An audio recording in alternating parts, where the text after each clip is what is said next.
Bakit maraming na-attract sa bad boy? Kadalasan kasi may confidence, mystery at hindi desperado sa atensyon. Parang hamon siya at ang hamon ay nakakagising ng emosyon. Pero tandaan, ang tunay na lakas ay hindi sa pagiging masuma, kundi sa kontrol sa sarili. Stoic ang lalaking kalmado, may prinsipyo at hindi nagpapatinag sa emosyon. Hindi kailangan maging bad boy para maging kaakit-akit. Disiplina, respeto at tahimik na kumpiyansa, yan ang tunay na lakas. Kung may natutunan ka, mag-subscribe ka na at mag-comment kung saan ka nanonood. Gusto kong makita kung gaano kalawak ang ating community. Una, confidence at dominance. Ang unang dahilan kung bakit maraming na-attract sa tinatawag na bad boy ay confidence. Hindi ito simpleng yabang o pagiging maangas. Ang confidence ay isang uri ng enerhiya na nararamdaman ng ibang tao kahit hindi ito sinasabi ng direkta. Kapag ang isang lalaki ay may kumpiyansa sa sarili, nagiging malinaw sa kanyang kilos at pananalita na hindi siya naghahanap ng approval ng ibang tao. Hindi siya nagbabago ng personalidad para lang matanggap. Sa halip, malinaw kung sino siya at ano ang kanyang paninindigan. Sa psychology, may tinatawag na signal of capability. Kapag ang isang tao ay kumikilos ng may kumpiyansa, ipinapahiwatig nito na kaya niyang harapin ang mga problema at hindi siya madaling matinag ng pressure. Ito ang dahilan kung bakit ang confidence ay kadalasang nakikita bilang attractive. Ngunit mahalagang maunawaan na hindi lahat ng dominance ay mabuti. May mga tao na ginagamit ito para mangkontrol o manakit ng damdamin ng iba. Ang tunay na lakas ay hindi sa pagiging manangapi, kundi sa kakayahang kontrolin ang sarili. Ang Stoic philosophy ay nagtuturo ng isang mahalagang prinsipyo. Ang tunay na makapangyarihan ay ang taong kayang pamahalaan ang kanyang sariling isip at emosyon. Isipin ang dalawang lalaki. Ang una ay sobrang mabait, ngunit palaging naghahanap ng approval. Lagi niyang sinasabing, okay lang kahit anong gusto mo. Wala siyang malinaw na desisyon at madalas siyang mag-adjust kahit labag sa kanyang gusto. Ang pangalawa naman ay kalmado, direkta magsalita at hindi natatakot magsabi ng kanyang opinyon.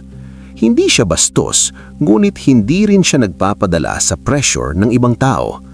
Sa maraming pagkakataon, mas na-attract ang tao sa pangalawang uri.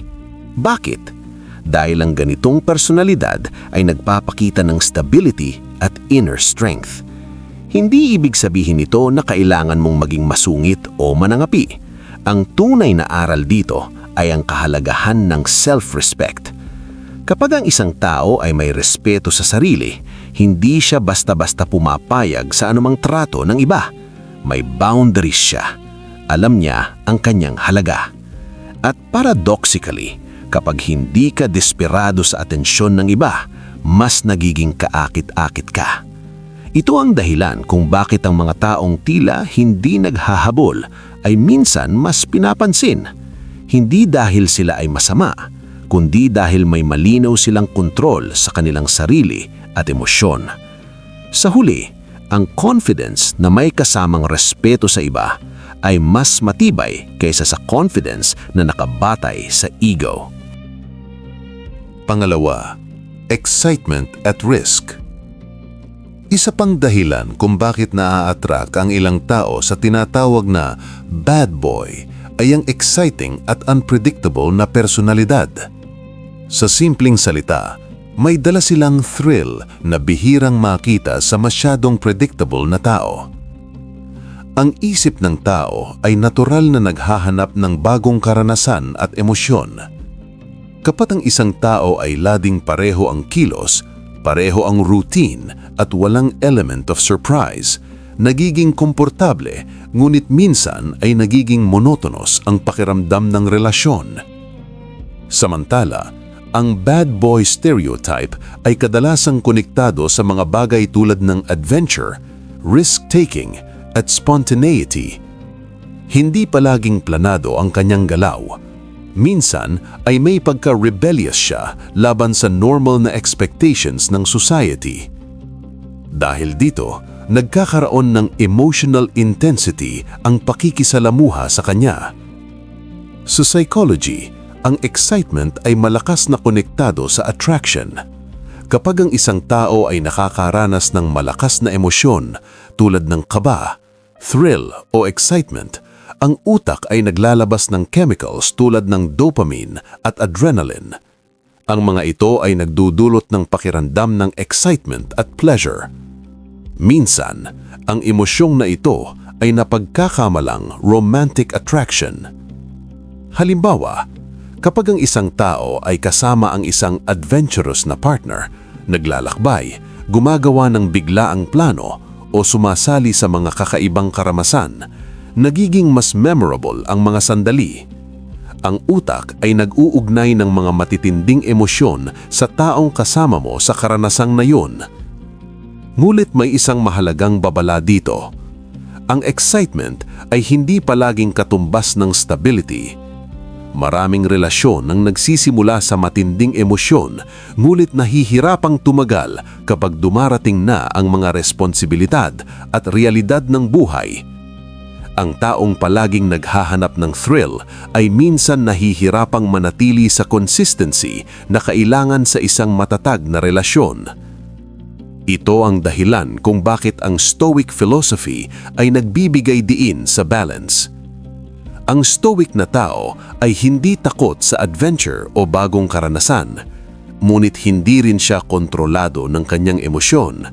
Hindi siya naghahanap ng thrill para lamang makaramdam ng excitement.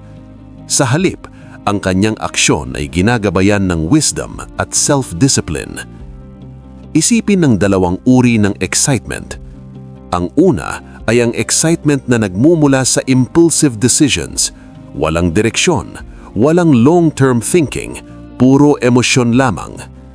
Ang ikalawa ay ang excitement na nagmumula sa purposeful living, paglalakbay para matuto, pagsubok ng bagong bagay para lumago, at pagharap sa mga hamon ng buhay ng may milinaw na layunin. Ang pangalawang uri ang mas matibay. Ang strategic lesson dito ay simple, ngunit mahalaga. Hindi kailangang maging reckless o rebellious para maging interesting.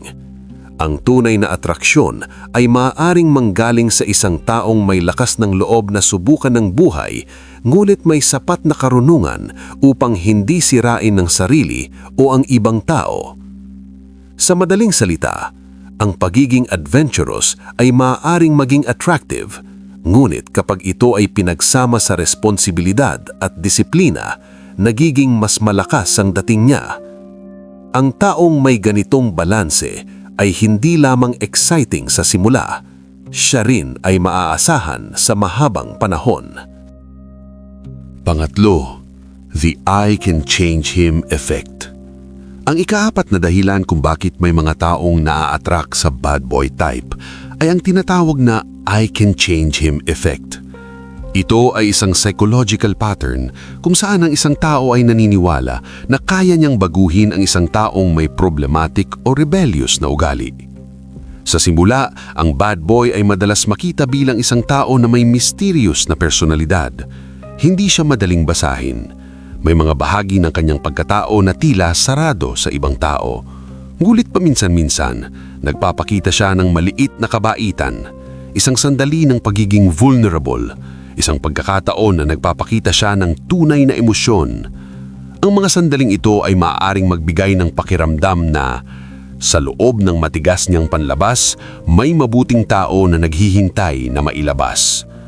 Dito nagsisimula ang idea na kaya siyang baguhin. Ang ilang tao ay nakakaramdam ng fulfillment kapag sila ang nagiging dahilan ng pagbabago ng isang tao. Parang isang misyon o challenge na patunayang na sila ang makakapaglabas ng mas mabuting bahagi ng taong yon. Sa psychology, ito ay konektado sa savior complex o sa desire na maging mahalagang bahagi ng transformation ng ibang tao. Ngunit sa maraming sitwasyon, nagiging problema ito. Ang pagbabago ng isang tao ay hindi nanggagaling sa pressure mula sa ibang tao. Ang tunay na pagbabago ay nangyayari lamang kapag ang mismong tao ang gustong magbago. Kapag ang isang relasyon ay nakabatay sa idea na babaguhin ko siya, madalas itong nagiging cycle ng frustration. Ang expectations ay hindi natutupad at ang parehong tao ay nauuwi sa pagkadismaya. Ang Stoic philosophy ay may malinaw na pananaw tungkol dito. Ayon sa Stoics, may dalawang uri ng bagay sa buhay. Ang nasa ating kontrol at ang hindi natin kontrolado. Ang karakter at desisyon ng ibang tao ay kabilang sa mga bagay na hindi natin ganap nakokontrolan. Kung susubukan mong baguhin ang isang tao laban sa kanyang sariling kagustuhan, para kang lumalaban sa isang pader. Maaari kang mapagod, ngunit hindi mo ito madaling mapapagalaw. Ang mas matalinong paraan ay pumili ng taong ang values ay tugma na sa iyo. Ang strategic lesson dito ay mahalaga hindi lamang sa relasyon, kung hindi sa buhay. Huwag pumasok sa isang sitwasyon na umaasa sa pagbabago ng isang tao. Sa halip, tingnan kung sino talaga sila sa kasalukuyan. Ang tunay na matibay na relasyon ay nabubuo kapag ang dalawang tao ay parehong handang mag-improve, hindi dahil pinipilit sila ng isa't isa, kung hindi dahil iyon ang kanilang sariling desisyon. Sa huli, ang tunay na atraksyon ay hindi dapat nakabatay sa ilusyon ng pagbabago. Mas matibay ang relasyon kapag ito ay nakabatay sa pagkilala at pagtanggap sa tunay na karakter ng bawat isa, habang pareho silang nagsusumikap na maging mas mabuting tao sa paglipas ng panahon. Ang apat, perception of strength and protection. Ang isa pang dahilan kung bakit naa-attract ang ilang tao sa bad boy stereotype ay ang perception of strength. Kahit hindi ito palaging totoo, may imahe ang bad boy na siya ay matapang, hindi natatakot sa confrontation at handang ipaglaban ang sarili o ang mga taong mahalaga sa kanya. Sa maraming kultura, ang ganitong katangian ay konektado sa idea ng protector. Sa mas lumong panahon ng lipunan ng tao, ang survival ay madalas nakasalalay sa lakas, tapang at kakayahang harapin ang panganib. Ang mga taong may kakayahang protektahan ng kanilang grupo o pamilya ay nagiging natural na leaders o figures of security. Kahit nagbago na ang modernong mundo, may mga psychological instincts na nananatili. Kapag ang isang tao ay nagpapakita ng assertiveness at fearlessness, maaari itong magbigay ng pakiramdam ng seguridad sa iba. Ang mensahe na ipinapadala nito ay, hindi ako madaling matinag, kaya kong harapin ang problema. Ito ang dahilan kung bakit minsan ang bad boy image ay nauugnay sa strength at protection. Ngunit mahalagang maunawaan ang pagkakaiba ng dalawang uri ng lakas. Ang una ay loud strength. Ito ang lakas na ipinapakita sa pamamagitan ng pagiging agresibo, mapanghamon o palaging naghahanap ng confrontation. Ito ang uri ng lakas na kadalasang ipinapakita sa stereotype ng bad boy. Malakas ang boses, handang makipag-away at gustong patunayan ang kanyang dominance. Sa ikalawang uri, quiet strength. Ito ang lakas na hindi kailangang ipakita sa pamamagitan ng ingay o agresyon. Ang taong may ganitong lakas ay kalmado sa gitna ng problema. Hindi siya madaling magalit. Hindi siya nagiging impulsive sa kanyang mga desisyon. Sa Stoic philosophy, ito ang tunay na anyo ng lakas. Ang Stoic na tao ay hindi kailangang patunayan ang kanyang kapangyarihan sa bawat sitwasyon. Sa halip, ipinapakita niya ang kanyang lakas sa pamamagitan ng self-control, discipline at rational thinking. Isipin ang isang leader sa panahon ng krisis. Ang isang leader na sumisigaw, nagpapanik at gumagawa ng impulsive na desisyon ay maaaring magmukhang matapang sa simula, ngunit sa katotohanan ay nagdadala siya ng chaos. Samantala, ang leader na kalmado, malinaw mag-isip at may kakayahang gumawa ng matalinong desisyon sa gitna ng pressure ay nagiging tunay na source ng stability. Sa konteksto ng attraction, ang ganitong uri ng stable strength ay mas sustainable sa mahabang panahon. Ang bad boy image ay maaaring magbigay ng impresyon ng power, mungit kung wala itong kasamang wisdom at discipline, mabilis itong nawawala kapag dumating ang mga seryosong hamon ng buhay, responsibilidad, pamilya, at long-term commitment. Ang strategic lesson dito ay malinaw. Hindi kailangang maging agresibo o rebellious upang magmukhang malakas. Ang tunay na lakas ay nagmumula sa pagkakaroon ng kontrol sa sarili, malinaw na prinsipyo, at kakayahang manatiling kalmado sa gitna ng kaguluhan. Ang taong may ganitong uri ng lakas ay hindi lamang kaakit-akit sa simula. Siya rin ay nagiging maaasahan at respetado sa paglipas ng panahon. Panglima, confidence without neediness, the balanced man. Matapos pag-aralan ng mga dahilan kung bakit naa-attract ang ilan sa bad boy type, lumilitaw ang isang mahalagang katotohanan. Ang tunay na atraksyon ay hindi nagmumula sa pagiging masama, kundi sa balanse ng kumpiyansa at karakter. Maraming tao ang nahuhulog sa dalawang extreme. Ang una ay ang tinatawag na nice guy without boundaries. Siya ay mabait, maalaga at laging handang tumulong.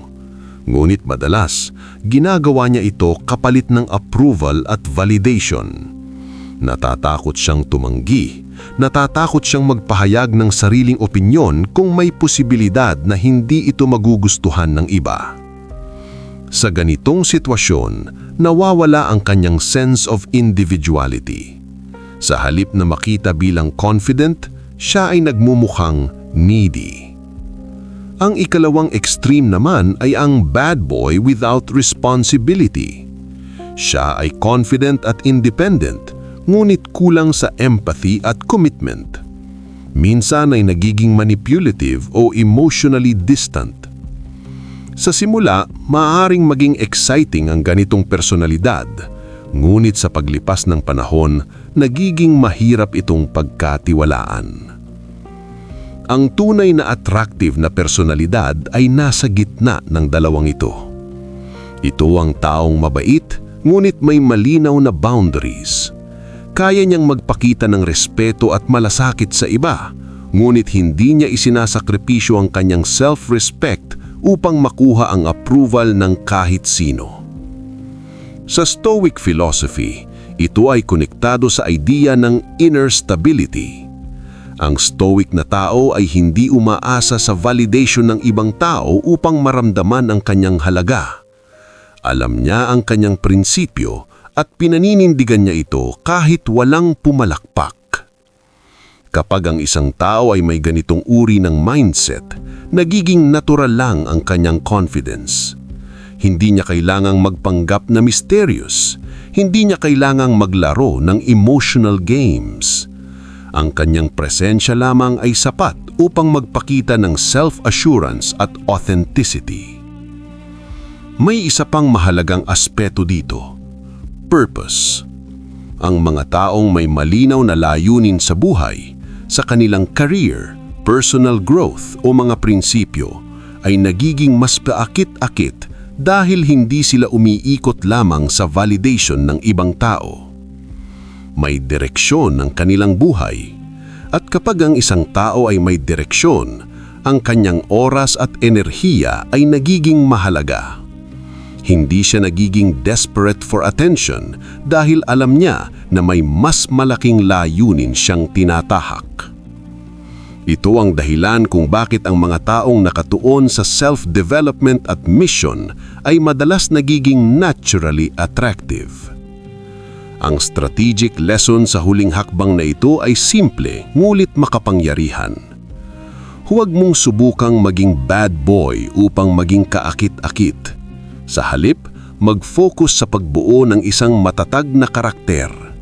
Linangin ang iyong disiplina. Alagaan ang iyong katawan at isip. Magkaroon ng malinaw na layunin sa buhay. Matutong magsalita ng hindi kapag kinakailangan. Kapag ang isang tao ay may respeto sa sarili, hindi niya kailangang habulin ng respeto ng iba. Sa huli, Ang pinakakaakit-akit na lalaki ay hindi ang bad boy o ang pushover nice guy. Ito ang lalaking kalmado, may prinsipyo, may direksyon, at hindi kailangang patunayan ang kanyang halaga sa sinuman.